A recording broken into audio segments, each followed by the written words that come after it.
Part 1, The Outcast of Nebula Station. The metallic clang of Finn Mercer's wrench echoed through the maintenance bay as he tightened the last bolt on the environmental regulator. Sweat beaded on his forehead despite the cool air cycling through Nebula Station's ventilation system. As the only human among thousands of Vordari aliens, his body was constantly fighting to adapt to their preferred atmosphere, just one of many daily reminders that he didn't belong. Still using primitive tools, soft skin? The grating voice of Gorn, the station leader's son, filled the chamber. His towering blue-scaled frame blocked the doorway as three other Vordari youths snickered behind him. Real engineers use molecular binders. But I suppose your fragile hands can't handle the vibration. Finn set down his wrench deliberately, counting silently to 10 before turning. Molecular binders would destabilize the phased adamantine alloy in these older units. But I wouldn't expect you to know that, Gorn, since you've never actually fixed anything. The Vordari's gill slits flared in anger. Watch your tongue, human. My father may tolerate your presence for your supposed skills, but don't forget your place. My place is wherever there's work to be done, Finn replied, standing his ground despite being dwarfed by the aliens.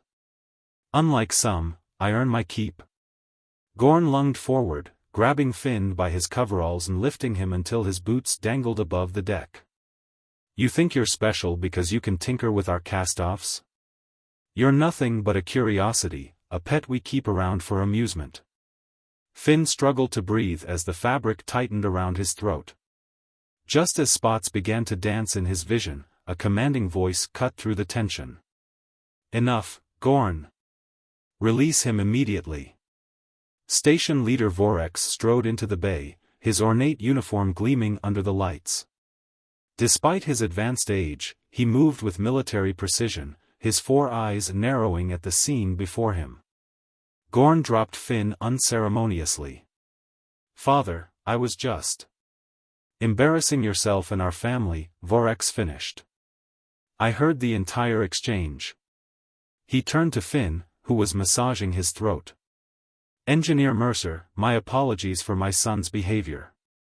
Your work on the life support systems has been exemplary. Finn nodded, keeping his expression neutral. Thank you, sir. Just doing my job.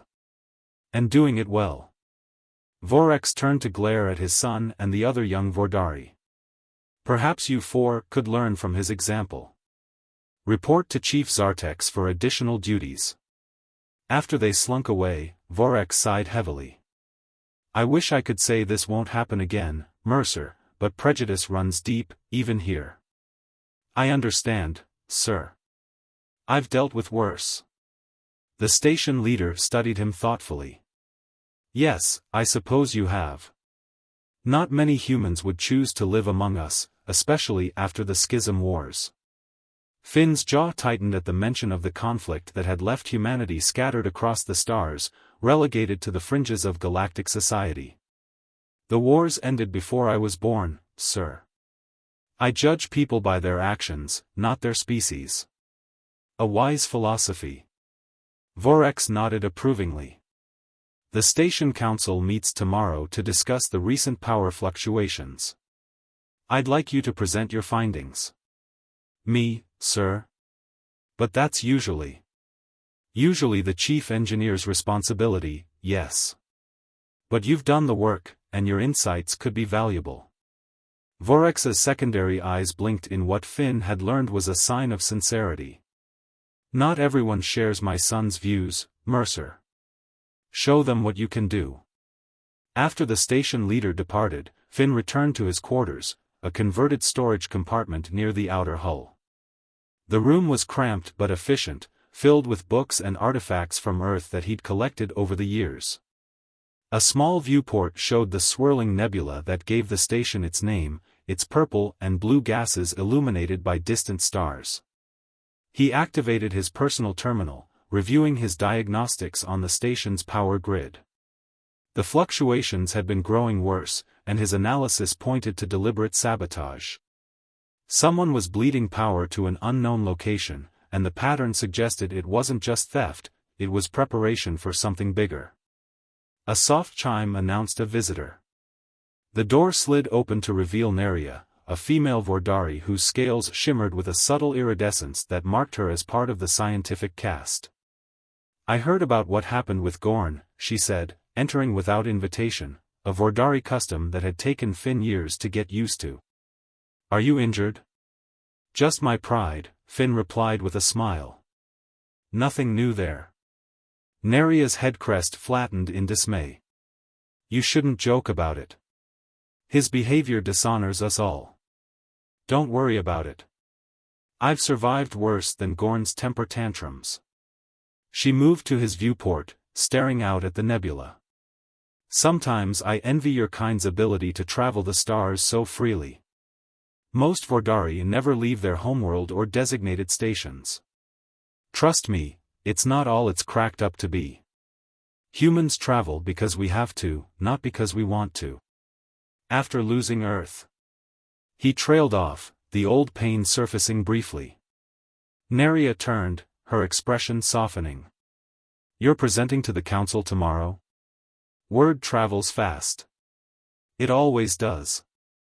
Some are saying it's inappropriate for a human to address the full council. Finn shrugged. Let them talk. The power issues are real, and someone needs to take them seriously. Be careful, Finn. Not everyone wants to hear what you have to say. Her voice dropped to a whisper. Especially if you found evidence of sabotage. He stared at her in surprise. How did you? Because I've found concerning patterns in the communication logs. Someone's been sending encrypted transmissions during each power fluctuation. I tracked the general direction, they're going to the Surth expanse. Finn felt a chill run down his spine. The Surth were notorious raiders, ruthless and indiscriminate in their attacks. Have you told anyone else? Only you. I don't know who to trust. Her gill slits pulsed with anxiety. The next council meeting might be the perfect time for whoever is behind this to make their move. Then we need proof before tomorrow. Finn began gathering his tools. If someone's creating a backdoor for the Surth, they're planning something big. They worked through the night, tracking power signatures and communication logs. By morning, they had compiled a damning report identifying Gorn and 3 senior officers as the likely culprits. The evidence suggested they were planning to disable the station's defenses during the council meeting, allowing Surth raiders to attack. As Finn prepared to leave for the council chamber, his door burst open. Security Chief Dravex and 4 armed guards stormed in, weapons raised. Finn Mercer, by order of the Emergency Security Council, you are under arrest for the murder of station leader Vorex, Dravex announced, his voice cold and formal. What? That's impossible. Finn protested. I just spoke with him yesterday. He was found dead this morning. His personal logs show you were the last to see him, and your tools were found at the scene. As they dragged him away, Finn caught a glimpse of Gorn watching from the corridor, a triumphant smile on his face. Neria was nowhere to be seen. The cell they threw him into was designed for Vordari physiology, too cold, too humid, with a breathing atmosphere that left him lightheaded. Hours passed with no word from the outside. Had Neria been arrested too? Was the station in danger while he sat helpless? The sound of an explosion rocked the detention level. Alarms blared as the emergency lights switched to red. His cell door slid open, revealing Neria in maintenance coveralls. We have to go now, she hissed, tossing him a breather mask. The Surth attack has begun, and Gorn has ordered your execution. How did you? No time. She pulled him into the corridor. I have a maintenance shuttle prepared. It's our only chance. They ran through the chaos of the station under attack, dodging panicked Vordari and falling debris. The maintenance bay was eerily empty when they arrived, most of the staff having rushed to critical systems. Where will we go?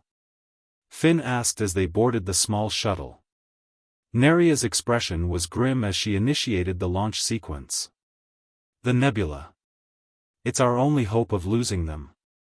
As they detached from the dying station, Finn watched the first Earth-boarding vessels attached to the hull. His home for the past 7 years was falling, and he was powerless to stop it.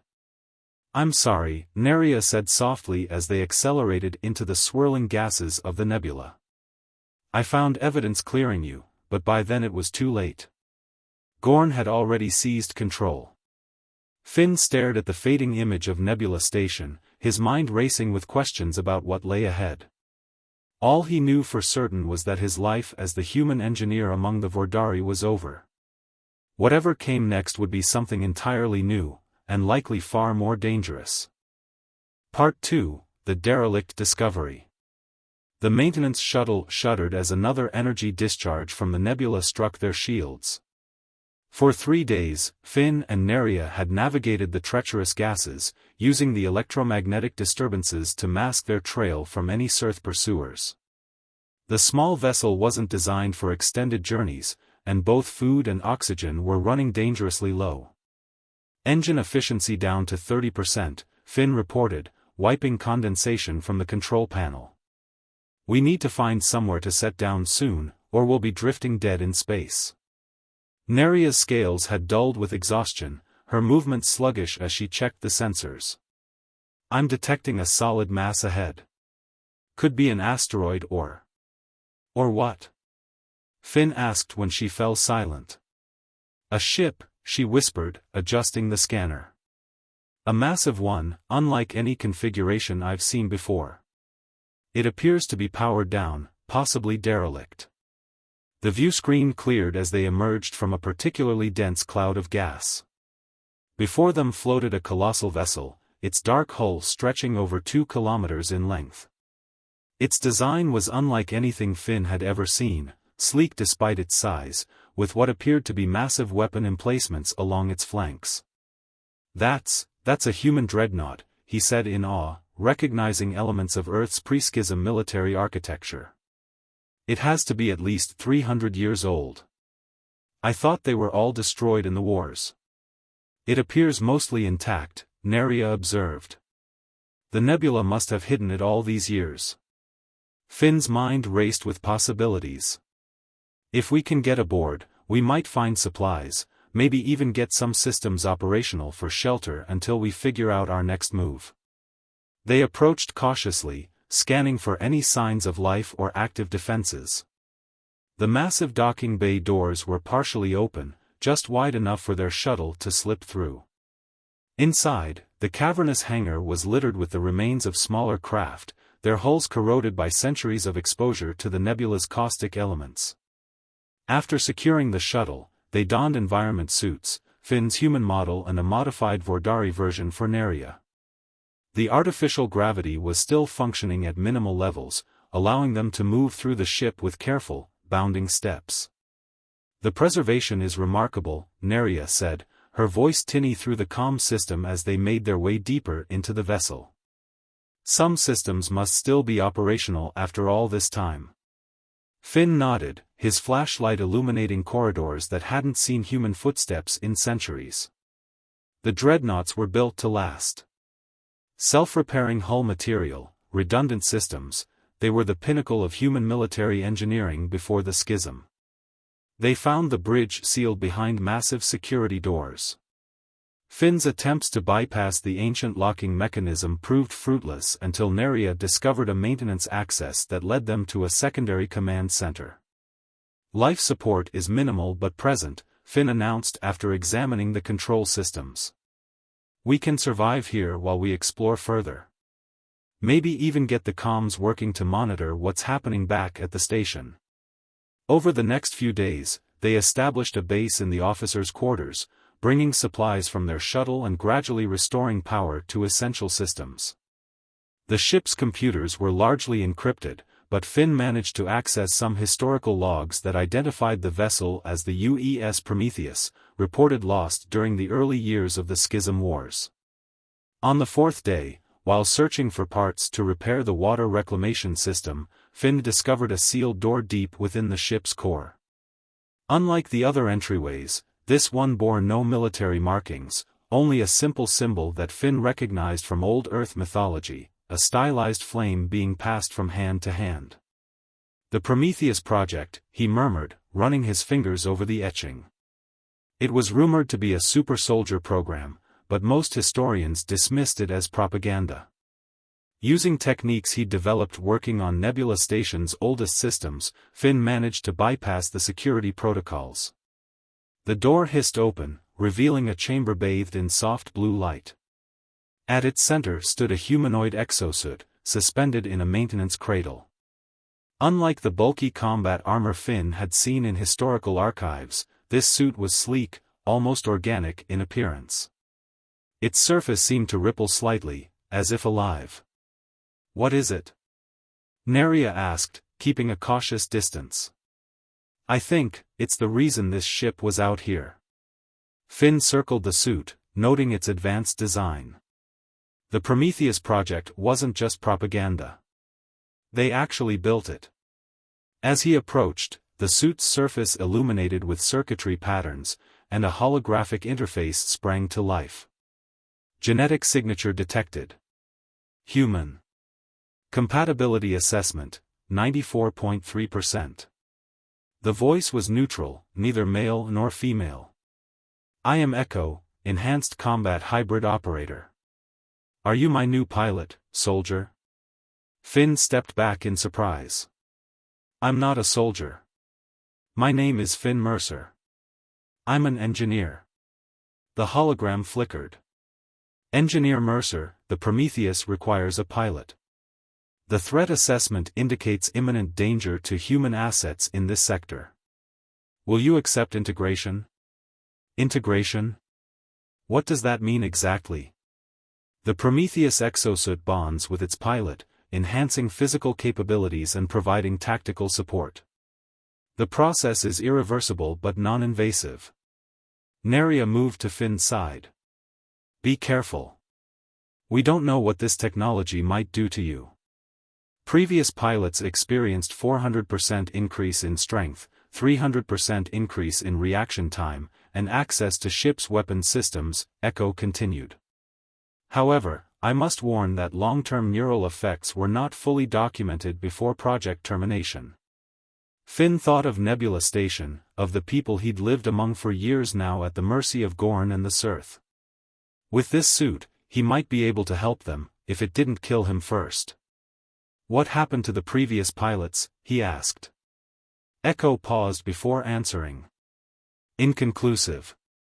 Final logs indicate possible psychological deterioration in long-term users. Safeguards have been implemented but remain untested." "That's not very reassuring," Neria muttered. A distant boom reverberated through the ship, throwing them off balance. Finn rushed to a nearby terminal, accessing the external sensors they'd managed to restore. "Cirth vessels," he reported grimly. "They must have tracked our shuttle. 3 raider ships, heavily armed." Another explosion rocked the dreadnought as the raiders began cutting into the hull. "We're out of time," Finn said, turning back to the exosuit. "Echo, I accept integration. Tell me what to do." "Finn, no." Neria protested. "We don't know. We don't have a choice," he cut her off. "They'll kill us both if they find us, and then they'll strip this ship for weapons to use against others." The maintenance cradle opened as Finn approached. Echo's voice guided him, "Remove outer clothing. Stand in the center. Remain calm during the bonding process." As Finn stepped into position, the suit seemed to liquefy, flowing around his body like mercury before solidifying again. The sensation was strange but not painful, a cool pressure that quickly warmed to body temperature. Within seconds, the helmet formed around his head, and a heads-up display flickered to life before his eyes. "Integration complete," Echo announced directly into his mind. "All systems online. Warning, intruders have breached decks 7 through 9. Recommend immediate countermeasures." Finn felt a surge of power unlike anything he'd experienced before. Every sense was heightened, every movement precise and controlled. Through the suit's systems, he could feel the dreadnought itself, like an extension of his own body. "Neria, get back to the command center and seal yourself in," he said, his voice deeper and more resonant through the suit's external speakers. "I'm going to deal with our visitors." "What are you going to do?" she asked, her eyes wide with concern. Finn looked down at his armored hands, now glowing with latent energy. "I'm going to show the Sirth why humans used to be feared across the galaxy." He moved with impossible speed through the corridors, guided by Echo's tactical assessment and the ship's internal sensors. The first group of Sirth raiders he encountered barely had time to raise their weapons before he was upon them, the suit enhancing his strength as he disarmed and incapacitated them with brutal efficiency. "Non-lethal neutralization successful," Echo reported. 14 more hostiles detected on adjacent decks. Through the neural link, Finn accessed the dreadnought's defensive systems. Ancient but still functional sentry turrets activated, herding the remaining raiders into a cargo bay where Finn could confront them all at once. The Sirth commander, a scarred veteran of countless raids, fired a high-powered plasma weapon directly at Finn's chest. The suit absorbed the energy, channeling it back through its systems. "Power reserves at 140% capacity," Echo noted. "Recommend controlled discharge." Finn raised his palm, releasing a concussive blast that knocked the raiders off their feet without killing them. "This ship is under my protection," he announced, his amplified voice echoing through the bay. "Take your wounded and go. Tell others what you found here. The humans haven't forgotten how to fight." Part 3, Return and Revelation. The UES Prometheus emerged from the nebula like a ghost from ancient mythology, its once corroded hull now gleaming with regenerated armor plating. In the 2 weeks since discovering the vessel, Finn had merged more deeply with both the suit and the ship systems, unlocking capabilities that even Echo had not fully anticipated. Nebula Station is approximately 6 hours away at current velocity, Neria reported from her position at the tactical console. She had adapted quickly to the human interface, her scientific mind absorbing the centuries-old technology with remarkable ease. Long-range scans show increased Sirth activity around the station. At least 5 raider vessels in a standard occupation pattern. Finn stood on the command deck, the exosuit moving with him as naturally as his own skin. "What about communications? Any indication that there are still survivors?" "Intermittent transmissions, heavily encrypted. They're using old Vordari resistance codes from the border conflicts." Her head crest flattened with concern. "The patterns suggest organized resistance, but resources are limited. They won't last much longer without help." Through his neural link with the ship, Finn initiated a strategic assessment. The Prometheus had been the pinnacle of human military technology before the schism, but 3 centuries of dormancy had left many of its offensive systems degraded beyond repair. They would have one chance to make an impact. After that, the element of surprise would be gone. "Echo, what's your assessment of our combat readiness?" he asked, both aloud for Neria's benefit and through the neural link. "Primary weapon systems at 62% capacity. Hull integrity at 87%. Defensive shields at 91%. The AI's voice had become more nuanced as it adapted to Finn's thought patterns. "However, I must caution that full engagement with multiple Sirth vessels exceeds optimal parameters for success." "Noted," Finn replied, a plan forming in his mind. "We don't need to destroy them all. We just need to create enough chaos to get aboard the station." As they closed the distance to Nebula Station, Finn spent hours in the ship's archives, searching for information about the Prometheus project. The more he learned, the more troubled he became. The exosuit wasn't simply a weapon, it was something far more significant, designed to counter a threat that the classified logs only referred to as the coming darkness. "Finn," Neria called from across the bridge, interrupting his research. "You should see this." On the main view screen, a new message had appeared, a desperate transmission from the resistance fighters on the station. To any Allied vessels, this is Acting Leader Thrava. Nebula Station has fallen to Sirth control. They've begun dismantling critical systems and loading civilians onto transport ships. We believe they plan to sell our people into servitude in the Outer Reach. Our resources are depleted, and we cannot hold out much longer. If anyone receives this message, please help us. The transmission ended with a burst of static. Finn's hands tightened into fists, the suit responding to his emotion by cycling power more aggressively through its systems. Adjust course, he ordered. Maximum speed to Nebula Station. We're going in hot. The Prometheus dropped out of faster-than-light travel with precision that belied its massive size, emerging directly above the occupied station. The Sirth vessels, caught completely by surprise, scrambled to respond to the sudden appearance of the ancient dreadnought. Open a channel to all frequencies, Finn commanded, stepping onto the holographic projector in the center of the bridge. Neria nodded, activating the communications array. You're broadcasting to the entire station and all ships in the vicinity. Finn took a deep breath, feeling the exosuit meld even more closely with his nervous system as it sensed the imminent conflict. When he spoke, his voice carried the weight of both his own determination and the presence of the ship itself.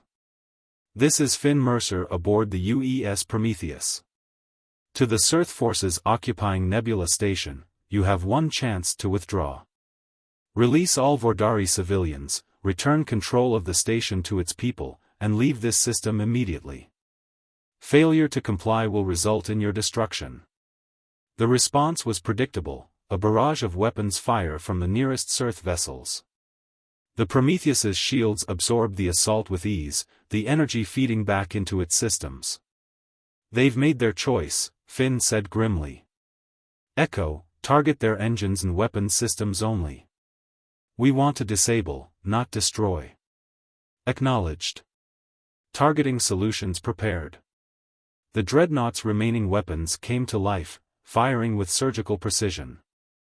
Two Sirth vessels immediately lost power, drifting helplessly, while a third spun out of control as its maneuvering thrusters were sheared away by a precisely calculated energy beam.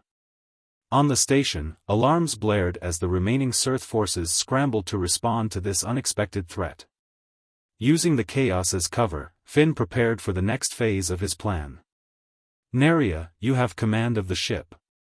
Keep their attention focused on the Prometheus while I board the station. Her scales paled with concern. You're going alone. Even with the suit, there are hundreds of Sirth troops on board. I won't be fighting them all, Finn replied with a grim smile. I'm going to find Gorn and end this once and for all. Using one of the Prometheus's remaining assault shuttles, Finn launched toward the station. The exosuit interfaced with the shuttle systems, allowing him to evade defensive fire with inhuman precision.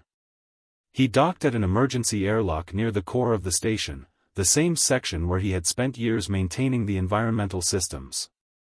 As he moved through the familiar corridors, now bearing scorch marks and signs of struggle, Finn encountered the first group of Sirth raiders. They fired immediately, their energy weapons glancing off the exosuit's adaptive shielding. With Echo's guidance, Finn neutralized them quickly and non-lethally, using the suit's enhanced strength to incapacitate rather than kill. Life signs detected in the main council chamber, Echo reported. Sirth commanders and Vordari biosignatures. One matches historical records for Gorn. Finn's jaw tightened. That's where they'll be coordinating their evacuation. Direct me to the fastest route. As he approached the council chamber, Finn encountered Vordari resistance fighters, a ragtag group led by Thrava, the station's former security officer. They raised their weapons at his approach, then lowered them in shock as his helmet retracted to reveal his face. Mercer? Thrava asked incredulously. We thought you were dead. Not quite, Finn replied. What's the situation? Gorn and the Sirth commander are in the council chamber with hostages, mostly council members and essential personnel. They're preparing to abandon the station now that your ship has arrived. Then we don't have much time. Stay back and be ready to evacuate the civilians. This could get messy. Before they could protest, Finn resealed his helmet and continued toward the chamber. The massive doors had been barricaded, but with the exosuit's strength, he tore through the reinforcements as if they were paper. Inside, he found Gorn standing beside a hulking Cirth commander, surrounded by armed guards. Vordari hostages knelt on the floor, many bearing signs of mistreatment. Among them was Neria's father, Counselor Varix, his usually proud bearing diminished by captivity. Mercer, Gorn spat, his gill slits flaring with rage. I should have known the human cockroach would survive. It's over, Gorn, Finn replied, his voice resonating through the exosuit's external speakers. Your Cirth allies are being disabled as we speak. Surrender now, and I'll ensure you receive a fair trial. The Cirth commander stepped forward, his scarred face twisted in a sneering grimace. You think one human in an obsolete combat suit can stop us? My troops will overrun your precious dreadnought within hours. Your troops are already surrendering, Finn informed him, receiving real-time updates through his link with the Prometheus. The Resistance is regaining control of the station, section by section. You've lost. With a roar of defiance, the Cirth commander drew his ceremonial blade and charged. The exosuit's combat protocols engaged automatically, and Finn found himself moving with preternatural speed and precision. He disarmed the commander with a swift strike, then used the suit's non-lethal stun function to render him unconscious. Gorn, seeing his ally fall, pulled a small device from his belt. If I can't have the station, no one will. This detonator is linked to explosives throughout the core. One press, and we all die. Part 4, The Alliance of the Forgotten. A Call to Arms. Kale stood at the edge of the village, the exosuit gleaming under the twin suns of Zorith. The battle with General Velos had left him exhausted but victorious. The Zorons, once his tormentors, now looked at him with a mix of awe and respect. Yet, Kale knew this was only the beginning. The exosuit's AI, Prometheus, had warned him of a greater threat, a force that sought to enslave the galaxy. It was time to act. The Galactic Alliance. Lyra approached Kale, her silver eyes filled with determination. We can't do this alone, she said. We need allies. Kale nodded. Together, they sent out a distress signal, hoping to reach the Galactic Alliance, a coalition of planets dedicated to maintaining peace. Days passed with no response, and Kale began to lose hope. But then, a ship appeared on the horizon, a sleek, silver vessel bearing the insignia of the Alliance. Admiral Zorak. The ship landed, and out stepped Admiral Zorak, a towering figure with a commanding presence. His sharp eyes scanned the village before settling on Kale. You're the one with the exosuit, he said, his voice deep and resonant. Kale nodded, feeling the weight of the Admiral's gaze. Zorak extended a hand. The galaxy is in danger, and we need your help. A shared mission. Kale and Lyra boarded the Alliance ship, where they were introduced to Eris, a human survivor who had been searching for others like her. Eris's story was one of loss and resilience. She had escaped the destruction of her colony and had been fighting the enemy ever since. They call themselves the Void, she explained. They've been wiping out civilizations, leaving nothing but dust in their wake. The Void's threat. As the ship traveled through hyperspace, Kale learned more about the Void. They were an ancient race, driven by a desire to eradicate all life forms they deemed unworthy. Their leader, known only as the Harbinger, was a being of immense power and cruelty. The Void had already destroyed countless worlds, and Earth had been one of their first targets. Kale's heart ached as he realized the truth: humanity's downfall had been orchestrated by the Void. The Forgotten History. Prometheus revealed more about the exosuit's origins. It was part of a project called Titan, designed to create super soldiers capable of standing against the void. But the project had been sabotaged, and the suits were lost. Kale's exosuit was the last of its kind, a relic of humanity's final stand. "You are the last hope," Prometheus said. "The void must be stopped, or the galaxy will fall." A fragile alliance. The Galactic Alliance was not without its challenges. Many members were skeptical of Kale, a human with no formal training. But Admiral Zorak believed in him. "You have something they don't," he said. "The courage to fight for what's right, even when the odds are against you." Kale's determination inspired others, and soon, a coalition of species united under the Alliance's banner. The first battle. Their first encounter with the Void was a brutal reminder of the enemy's power. The Void's ships were unlike anything Kale had ever seen, dark, jagged vessels that seemed to absorb light.